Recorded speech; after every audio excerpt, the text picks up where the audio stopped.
gerak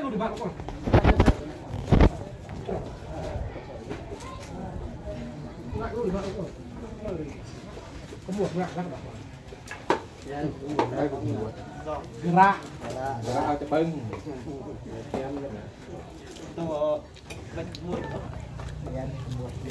เอ้ย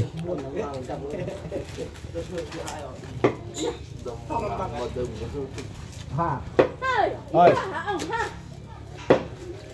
đi trái một lần mà chăm thua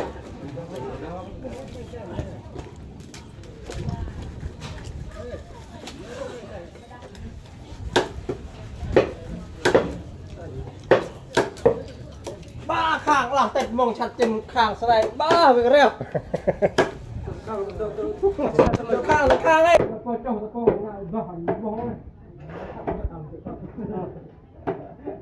không cho lại áo là vậy đây cái cổ mà chạm này ha này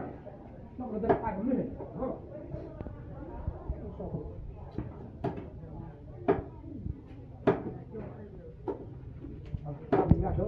Hãy subscribe cho kênh Ghiền Mì Gõ để không bỏ lỡ những video hấp dẫn